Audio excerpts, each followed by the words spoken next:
Liebe Kolleginnen und Kollegen, liebe Kommilitoninnen und Kommilitonen, ich darf Sie wieder begrüßen zur Ringvorlesung. Heute schon in der 4. Woche, 4. Beitrag, und nach den 2 vorangegangenen Beiträgen, die ich habe gestalten dürfen, komme ich heute zur Fürsorge und Fürsorgeethik in der Krankenhauspädagogik, ein Thema, das mich auch in meiner eigenen Forschung immer wieder berührt und befasst. Und ich darf Ihnen direkt präsentieren, was Sie heute erwartet. Ich werde Ihnen Grundlagen präsentieren. Ich werde einen demokratiepädagogischen Zugang in Grundzügen erläutern. Ich werde Ihnen auch Grenzen einer Fürsorgeethik präsentieren, denn wir werden feststellen, dass die Fürsorgeethik oder Care-Ethik auch genannt ein Modell ist, das sich nicht unbegrenzt anwenden kann oder anwenden lassen wird, im Gegensatz zu zum Beispiel einer Prinzipienethik. Ich werde eine beispielhafte didaktische Konkretion für die Krankenhauspädagogik oder allgemein für die Pädagogik vorstellen. Ich werde ein Fazit ziehen und habe dann den üblichen Serviceteil und eine Diskussionsfrage für Sie mitgebracht. Ich halte uns gar nicht länger auf, sondern beginne mit den Grundlagen. Die Prinzipienethik, die ich in Woche 1 sozusagen vorgestellt hatte, die so ein bisschen als Nonplusultra moderner Ethik gilt, die ist bestrebt, überindividuelle Urteile zu treffen, die sich verallgemeinert anwenden lassen. Die Krankenhauspädagogik in einer fürsorgeethischen Perspektive, beziehungsweise die Fürsorgeethik an sich, legt den Bezug auf individuellere Kontexte. Es geht darum, nicht mehr eine abstrakte Reflexion zu vollziehen, die den Vordergrund einnimmt, sondern es geht um Kontexte, um Abhängigkeiten und um Verantwortung. Es spielt in so einem Kontext dann eine Rolle, wer man überhaupt ist, über wen man in der ethischen Reflexion spricht. Es werden also auch unter Umständen Fragen nach Macht, nach Gender, nach Behinderungen im Sinne eines Behindertwerden, nach Beeinträchtigungen, nach Gleichheiten und Ungleichheiten angesprochen. Und das wird nicht hinter abstrakten Prinzipien versteckt, sondern ein Fürsorgezugriff auf ethische Fragen nimmt diese Dinge ganz, ganz aktiv in den Blick. Fürsorge als Begriff ist klassisch begründet als die christlich motivierte Gleichheit aller Menschen. Paul Ricoeur beschreibt aber auch eine Selbstbezogenheit der Fürsorge. Er meint damit, dass fürsorglich sein, Fürsorge leisten, auch den anderen, den Fürsorgegebenden verändert, in dem Sinne, dass man sich dadurch quasi selbst besser kennenlernt, besser erkennt. Es gibt allerdings auch eine Kritik daran, nämlich dass Christa Schnabel hat das ausformuliert, dass Fürsorge eigentlich ein etwas alter bzw. veralteter Begriff ist für ein nicht professionelles, mehr häuslich stattfindendes und auch definitiv asymmetrisches Handeln, denn Fürsorge ist sozusagen ein Gefälle nach unten. Jemand leistet Fürsorge, jemand anders, der oder die sich selber gerade nicht helfen kann. Wir stellen uns mit einer Fürsorge bzw. Care-Ethik, das ist der englisch anmutende Begriff dafür, wir stellen uns dem entgegen. Das werde ich gleich auf der nächsten Folie dann präsentieren, möchte vorher aber auch noch kurz erwähnen, dass wir Care als Begriff verwenden in der Care-Ethik, nicht im Sinne von Care als eben unprofessionelles Handeln, so wird es im englischsprachigen Diskurs oft definiert, dass es ein unprofessionelles Sorgehandeln sei, das sozusagen häuslich stattfindet. Nursing auf der anderen Seite wäre professionelles Pflegehandeln von professionellen Pflegepersonen. Das blenden wir heute aus. Wir verstehen Care oder Fürsorge im Sinne eines Kümmern um und auch nicht eines Sorgen um. Ich komme zu den Grundbestimmungen einer Ethik der Fürsorge oder einer Care-Ethik. Die Care-Ethik, das habe ich eingangs schon erwähnt, betont das Individuum mit seinen Angewiesenheiten. Es geht weniger um die auch moralische Souveränität eines Einzelnen, sondern es geht darum, dass anerkannt und gesehen wird, dass jeder Mensch in Angewiesenheiten existiert, die ein sozusagen Netzwerk bilden, so hat es Carey Gilligan beschrieben. Und das wird aber nicht negativ konnotiert, sondern das wird als Grundprinzip jeder Beziehung gesehen. Daraus folgert sich dann auch, mit Ulrich Körtner gesprochen, die Idee, Hilfe zur Selbsthilfe zu leisten, wo immer das möglich ist. Ruven Porz, ein Schweizer Ethiker, beschreibt die Care-Ethik als eine spezifische Brille der ethischen Beschäftigung. Ich habe hier auch mal eine eingefügt, die kommt später auch nochmal vor. Er schreibt, mit der Brille der Care Ethics sehe ich aber die komplexen Beziehungen, Verstrickungen, meine Verantwortung und die oft großen Abhängigkeiten der Akteure. Ein primäres Werkzeug wäre dann in einer Fürsorgesicht, dass man die Lösung moralischer Konflikte herleitet aus einer Rekonstruktion dessen, was der oder die andere sieht durch ihre Brille, und dass dann auch bewusst ausgeglichen wird, welche Verantwortungen in diesen Beziehungen bestehen. Die Angewiesenheiten, auf die die Care-Ethik fokussiert, sind trotzdem, das hat Christoph Schnabel ja auch festgestellt, asymmetrisch. Sind Asymmetrien vorhanden, und die Beziehung ist hier als eine entscheidende Lösungsstrategie zu verstehen. Care-Ethik setzt sich zum Ziel, Asymmetrien in Symmetrien zu überführen und das nicht als negativ konnotiert zu betrachten. Angewiesenheiten sind Grundparadigma jeder Beziehung, und Care-Ethik möchte das ummodellieren im Hinblick auf eine mögliche Hilfe zur Selbsthilfe. Ja, es soll die Mitarbeit, englisch gesprochen die Compliance von Patientinnen und Patienten, gefördert werden und auch eingefordert werden können. So können aus Asymmetrien Symmetrien werden. Trotzdem ist festzuhalten, dass diese Situationen ambivalent bleiben, und das gilt es ernst zu nehmen und auszuhalten. Das sind Konfliktsituationen. Ja. Die Ethik der Sorge, die Fürsorgeethik greift deshalb immer auf das Grundparadigma zurück, dass menschliche Verbundenheit nötig ist zur Lösung ethischer Probleme. Dadurch werden dann auch andere Tugenden in den Blick genommen und hochgeschätzt, zum Beispiel Nachsicht, Verzeihen, Hingabe oder Vertrauen.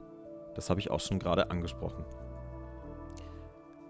Insbesondere kann dadurch, dass Asymmetrien und Angewiesenheiten als besonderen Fokus gewählt werden, so kann auch zum Beispiel im Kosmos des Krankenhauses ein immanenter Paternalismus mit dieser Beschäftigung gekontert werden. Trotzdem bleiben die Situationen ambivalent. Ambivalenz stellt jedoch für die Care-Ethik keinen Zustand dar, der mit allen Mitteln aufgehoben werden muss. Es geht darum, das ernst zu nehmen und auszuhalten, und es wird vor allem die Situationsbestimmtheit betont. Ich beziehe mich hier auf einen Aufsatz von Giovanni Maio aus dem Jahr 2016. Er nimmt 3 zentrale Maximen in den Mittelpunkt. Es geht einmal um die Betonung von Unmittelbarkeit und Würdigung der Wahrnehmung jedes Individuums, das in der ethischen Beschäftigung mit am Start ist. Es geht um die Einzigartigkeit einer jeden Situation, eben nicht abstrakte Prinzipien zu avisieren, und es geht um eine kreative und nicht nur regelgeleitete Lösung eines Konflikts. Das wird als Notwendigkeit sogar bezeichnet. Ein Zugang wie der Fürsorge bzw. Fürsorgeethik spricht quasi automatisch Fragen der Gerechtigkeit an, nämlich in dem Sinne, ob Care-Ethik eine universale Theorie ist. Daraus folgert sich eine Frage, nämlich ob Gerechtigkeit zur Fürsorge gehört oder Fürsorge vor Gerechtigkeit stehen muss, denn wenn eine Care-Ethik eine universale ethische Theorie sein will, dann muss sie Gerechtigkeit umfassen, weil eine Gerechtigkeitssicht, ich zitiere Nicola Billa-Adorno, eine Gerechtigkeitssicht sich auf den generalisierten Anderen und die Rolle des logisch-deduktiven Denkens konzentriert. Fürsorgeethik kann als Form der Tugendethik verstanden werden, als Wert oder als Haltung, und es wird da auch immer eine Fürsorge als Praxis gegenübergestellt, einer Fürsorge als Theorie oder als bloße Haltung. Und Fürsorge kann auch ohne Gerechtigkeit existieren, nämlich zum Beispiel bei entgeltloser Pflege, die oft von Angehörigen beispielsweise geleistet wird. Im Sinne des Individualitätsbezugs der Care-Ethik gilt dann auch, Gesellschaften können ungerecht sein, aber ohne fürsorgliche Beziehungen können sie nicht existieren, da alle Individuen während wesentlicher Teile ihres Lebens von Fürsorge abhängig sind. Und insbesondere vor einer Idee des Giving Voice, dazu werde ich später auch noch etwas sagen, eine zentrale Maxime der Fürsorgeethik ist dann eine Care-Ethik als Form der Demokratieerziehung zu denken. Sie impliziert demokratiepädagogische Zugänge, wenn sie in den Kosmos Klinik, in den Kosmos Krankenhaus aus krankenhauspädagogischer Sicht eingespielt wird. Daraus resultiert dann oder kann resultieren, das sind Ideen, die ich Ihnen gerne vorstellen möchte, daraus kann ein veränderter Blick auf den Beutelsbacher Konsens, auf Beutelsbach entstehen, denn das Überwältigungsverbot kann im Sinne von Fürsorge und Fürsorgeethik dann eher meinen, dass eine besondere Rücksichtnahme auf den Patienten, die Patientin genommen werden soll, in pädagogischen wie in medizinischen Fragestellungen. Das Kontroversitätsgebot lässt dann ein besonderes Augenmerk auf die Eingebundenheit in den Behandlungskontext im Krankenhaus beispielsweise resultieren. Hier entstehen quasi a priori Kontroversen, denn es geht um Fragen von Gesundheit, Heilung und Heil, Krankheit, Pflege. Das hatte ich in der ersten Woche unserer gemeinsamen Vorlesung schon angesprochen. Und zu guter Letzt die Orientierung am Interesse der Schülerinnen und Schüler bzw. Patientinnen und Patienten. Hier, so theoretisiere ich das jetzt, kann dann viel eher eine Zuwendung zum oder zur Patientin und im Sinne einer Ehrlichkeit und Offenheit in der Behandlungs- und Erziehungssituation gemeint sein.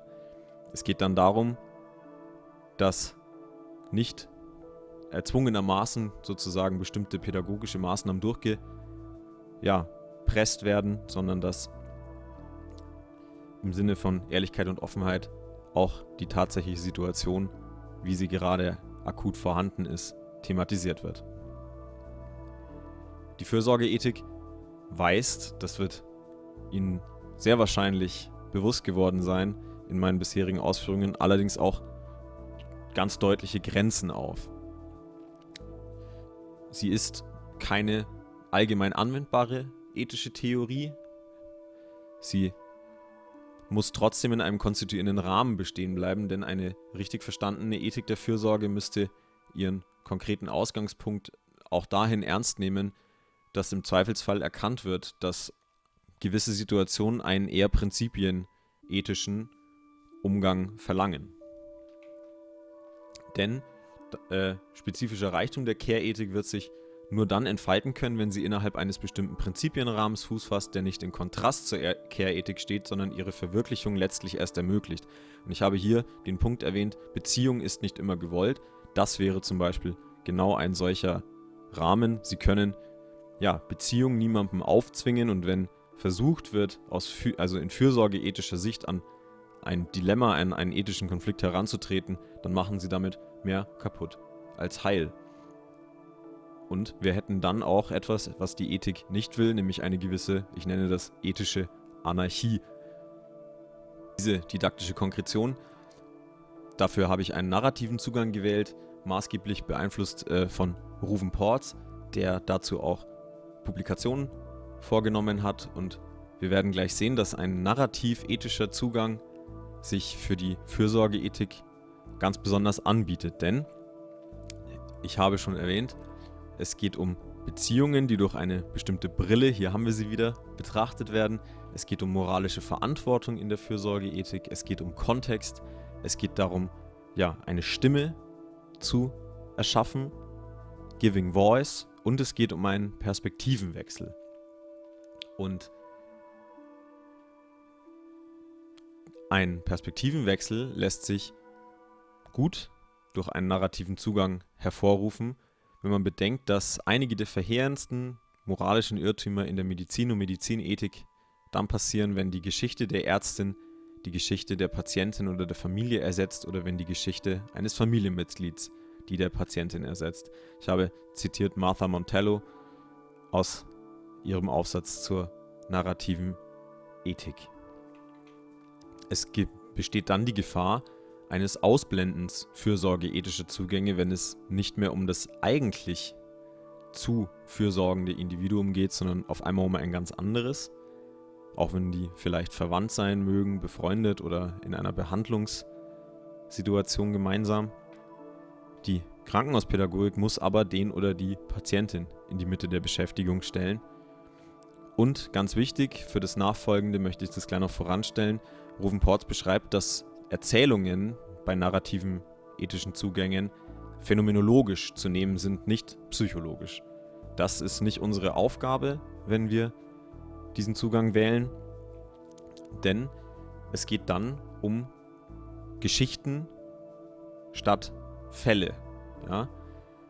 Denn dilemmatische Fälle, wie wir sie in der Medizin- und Gesundheitsethik oftmals thematisieren, die lassen sich eigentlich oftmals gar nicht vergleichen. Das ist eine Feststellung, die getätigt wurde von den Autorinnen und Autoren um Ruven Porz herum. Und es wird dann aber auch ein Fürsorgeaspekt ausgeblendet und verschoben auf quasi empirische, überindividuelle Vergleichbarkeiten. Deswegen sprechen wir nachfolgend von Geschichten, ein narrativer Zugang, der betont das, nämlich, dass solche moralischen Agentinnen und Agenten, in dem Sinne die Akteurinnen und Akteure der Geschichten, eben nicht dependent sind auf einen überindividuellen Zugang, sondern dass die einen ganz spezifischen Fokus um sich selbst herum haben. Deswegen sprechen wir nachfolgend von Geschichten, und Martha Montello liefert uns hierzu ein Praxis-Framework, nämlich sogenannte Mattering Maps, die einen quasi literaturanalytischen Blick auf bestimmte Teile der Geschichte eines Patienten, einer Patientin liefern. Martha Montello selber ist nämlich im Übrigen auch Literaturwissenschaftlerin. Sie bezieht sich dabei auf die Stimme, also wer spricht, wer erzählt eine Geschichte, auf die Figur. Da geht es dann darum, dass Stimme und Figur nicht ein und dasselbe sein müssen. Es kann sein, dass ich eine Geschichte erzähle mit meiner Stimme, aus meiner Perspektive, die Figur oder die Hauptfigur aber eine ganz andere ist. Es geht um Plot bzw. Handlung, was passiert, und es geht um Auflösung. Wie kommt die Geschichte am Ende zu einer sinnhaften Auflösung? Martha Montello selber beschreibt auch dann tatsächlich, dass manchmal die Auflösung, das letzte Kapitel einer Geschichte, auch wirklich das letzte Kapitel des Lebens eines Menschen sein kann. Und es geht auch um Peripetie, ein literaturtheoretischer Begriff, der den Handlungsumschwung in einem Drama eigentlich beschreibt. Auch die muss oder kann in den Blick genommen werden, wo findet eigentlich in unserem Plot, in unserer Handlung vor der Auflösung der Handlungsumschwung statt und wie verhandeln wir den dann. Und meine Idee, mein Impuls, den ich Ihnen gerne geben möchte, didaktisch ist, erstellen Sie doch einmal, wenn Sie in der Behandlungssituation involviert sind, als Pädagogin, als Pädagoge, Mattering Maps mit verschiedenen Kolleginnen und Kollegen vielleicht, mit den Angehörigen, mit dem Patienten, der Patientin natürlich zuallererst, aber vielleicht auch mit Ärztinnen und Ärzten oder Pflegekräften, und vergleichen Sie diese. So einen Impuls liefert uns auch Martha Montello in einem wirklich sehr lesenswerten Aufsatz, den ich auch in der Literatur vermerkt habe.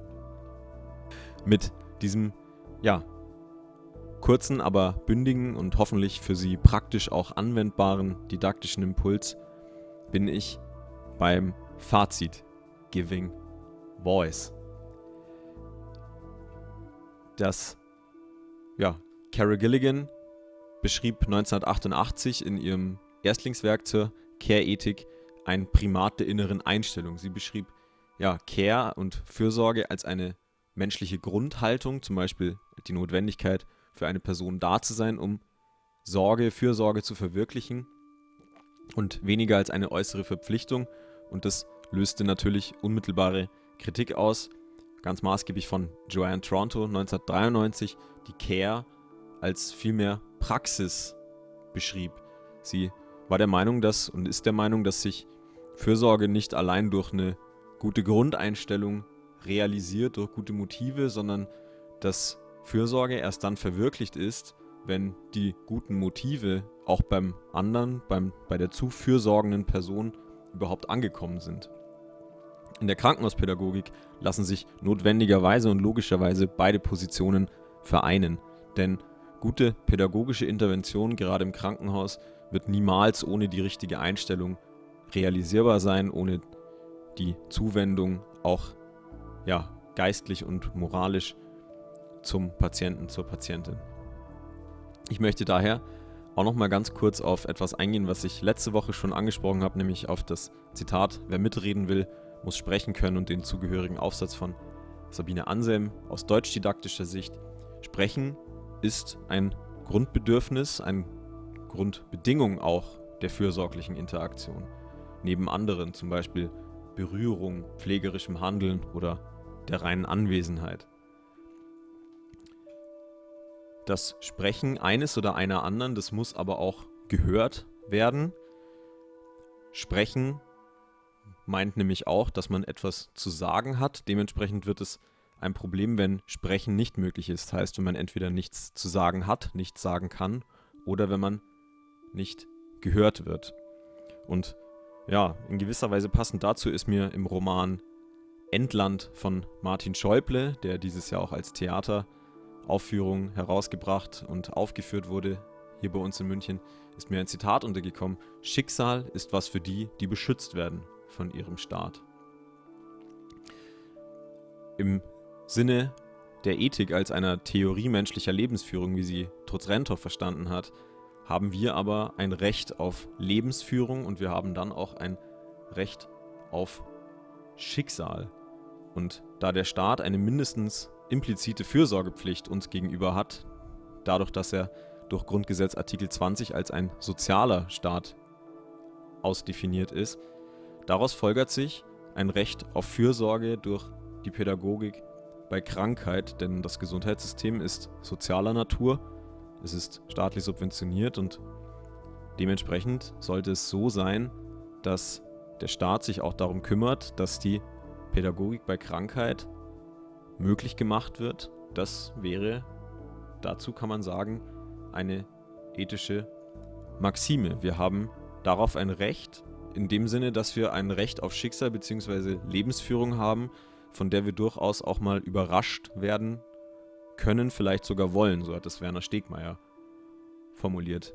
Ich verweise daher nochmal auf das eingangs schon erwähnte Zitat von Nicola Billa-Adorno: Gesellschaften können ungerecht sein, aber ohne fürsorgliche Beziehungen können sie nicht existieren, da alle Individuen während wesentlicher Teile ihres Lebens von Fürsorge abhängig sind. Zum Beispiel bei Krankheit. Und die Pädagogik bei Krankheit ist dementsprechend ein fürsorgender Akteur in einer Gesellschaft, die vielleicht auch ungerechte Züge aufweist. Ich danke Ihnen für Ihre Aufmerksamkeit. Ich freue mich, dass Sie wieder dabei waren. Hier noch die Literatur und ganz unten vor allem noch zu sehen der wirklich sehr lesenswerte Aufsatz von Martha Montello zur narrativen Ethik. Ich habe Ihnen zur abschließenden Diskussion diese Frage mitgebracht: Überlegen Sie sich doch vielleicht einmal eine persönliche Mattering Map zu Ihrem Weg in der Krankenhauspädagogik bzw. der Pädagogik bei Krankheit. Vielen Dank, dass Sie wieder mit dabei waren und ich freue mich sehr. Nächste Woche sehen wir uns nämlich in Zoom in Präsenz zu einem abschließenden Plädoyer, das ich halten möchte zur Pädagogik trotz Krankheit. Bis dahin, bleiben Sie gesund und machen Sie es gut.